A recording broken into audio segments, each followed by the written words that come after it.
Bunnings Warehouse in Shirley, Christchurch has been eager to provide jobs for people with disabilities. Looks really good. Well done. This is Seaton. He lives with an intellectual disability. Welcome to Bunnings. This is Mark. He's deaf. And this is Anthony. He lives with an intellectual disability too. Hello, how's it going? We have 6 people that work at Bunnings that have disabilities of varying ranges, some of them intellectual. We have a couple that are hearing impaired, but really it's not a barrier at all. They come along as some of the most enthusiastic, really keen workers.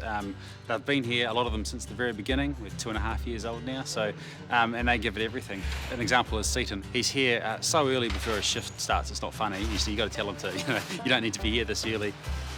I would say any business that says it's too hard to employ someone with a disability probably hasn't tried it, and that's you can't knock it until you give it a go. And I can say we've been open for 2.5 years now, and we've had people with disabilities from the very beginning, from the moment we opened, and it's been fantastic. Phil Melrose is a classic Kiwi do-it-yourself type guy. When he broke his back in 1991, he looked at the wheelchairs available and reckoned he could design something better. You know what? He did.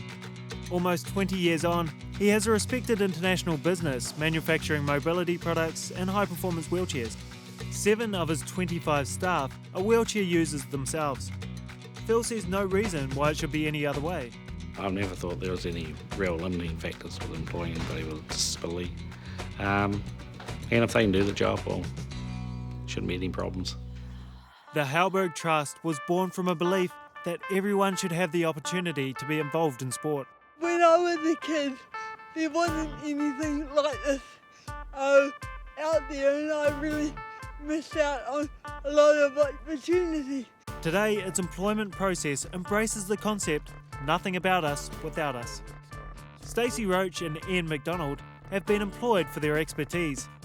It just so happens they live with disability. All team members are actively encouraged to aim for senior roles. Essentially what the Halberg Trust is doing is talking the talk as well as walking the walk. Stacey works in the field as a sports opportunity officer.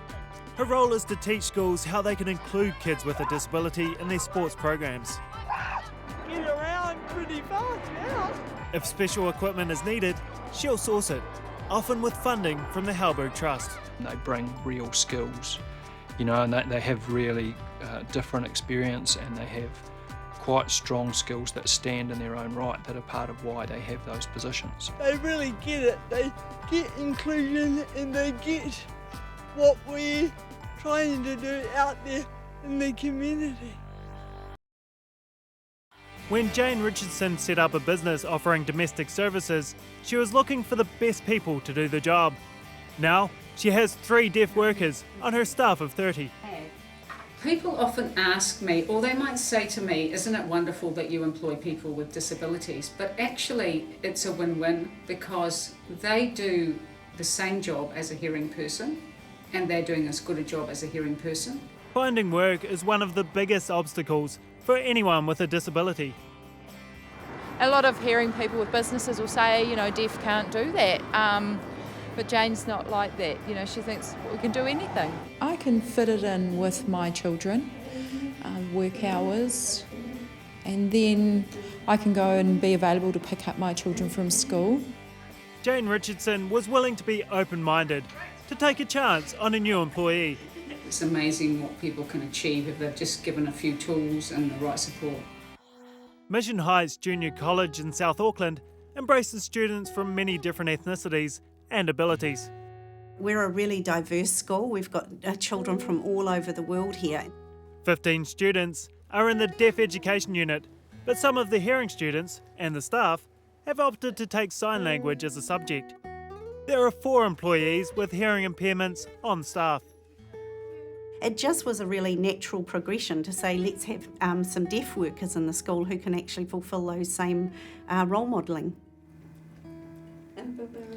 I love the environment. Communication is easy here with all the staff and the teachers.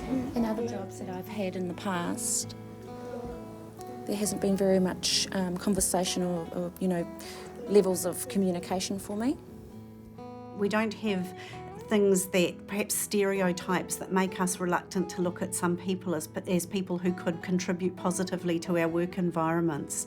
It's not just about us giving them work, it's about the contribution that they've made to our school is huge. Training and education provider Wintec is one of Hamilton's largest employers. Their route to hiring workers with a disability was an unusual one. It started with toilets. We were sitting in a room doing legal compliance and counting disability toilets. And someone had the question, well, we have all these disability toilets, but where are all the disabled people? Good question. They set themselves a challenge to actively recruit from the disability sector. Wintec is a great place to work. They are open to my disability and things that may be hard for me, so that they know that maybe I need a little bit of help. After a bachelor's degree, Tegan Morris found her niche at Wintec. I was given the opportunity to have dignity and responsibility. These people are normally the highest performers in the organisation. Their positive attitude and they're eager to hold down a normal job supersede normally any other attitude in the organisation. I would say to any employer out there, give it a go, because it's definitely worth it. And it could even be the cornerstone to your culture.